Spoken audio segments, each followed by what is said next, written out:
কিছুদিন আগেই ফেসবুক খুলে রিল স্ক্রল করতে করতে একটা রিল দেখে আমার হাতটা হঠাৎই থেমে যায়। সেখানে দেখি একজন বৃদ্ধা মা, যিনি রয়েছেন এক বৃদ্ধাশ্রমে, আর তাকে দিয়ে গেছেন তারই এক ভাই, যার দুই চোখ জলে ছলছল করছে, আর তার পাশে বসে রয়েছেন সেই বৃদ্ধাশ্রমেরই এক পরিচারিকা। আসলে তিনি ভিডিওটা করছিলেন। তিনি সেই বৃদ্ধা মাকে প্রশ্ন করেন, তোমার কয় ছেলে মেয়ে, তারা কে কী করে?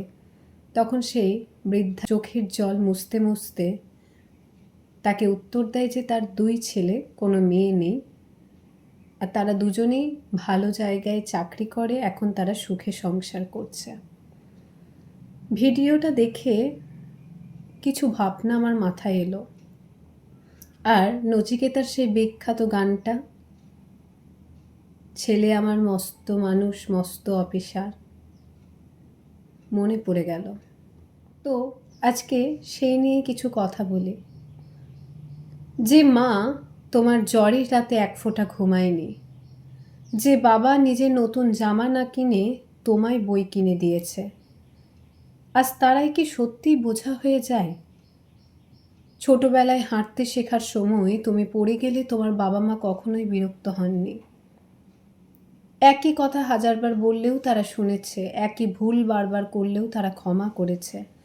নিজেদের স্বপ্ন বিসর্জন দিয়ে তোমার স্বপ্ন পূরণ করেছে, নিজেদের সুখ ত্যাগ করে তোমার ভবিষ্যৎ গড়েছে।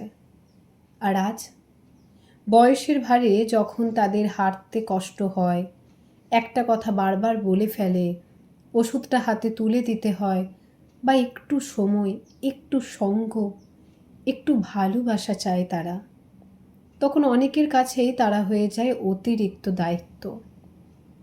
কিন্তু একটা কথা মনে রাখবেন, বৃদ্ধ বাবা মা কখনোই বোঝা নয়, তারা হলো আমাদের অস্তিত্বের শিকড়। যে গাছ শিকড় ভুলে যায়, সে গাছ বেশি দিন দাঁড়িয়ে থাকতে পারে না।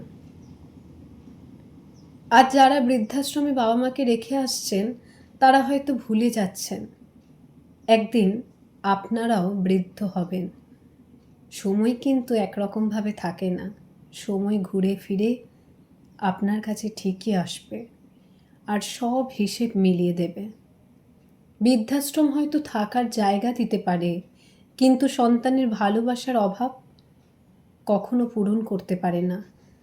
একজন মা বাবার শেষ বয়সের সবচেয়ে বড় প্রয়োজন ওষুধ নয়, টাকা নয়, প্রয়োজন নিজের সন্তানের পাশে থাকা, দুটো ভালোবাসার কথা, আর এই আশ্বাস তোমরা একা নও।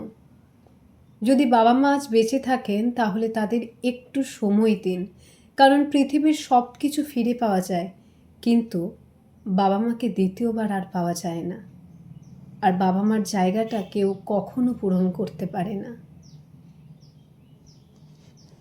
আপনাদের কি মতামত এই বিষয়ে জানাতে ভুলবেন না। সকলে ভালো থাকবেন, সুস্থ থাকবেন। ধন্যবাদ।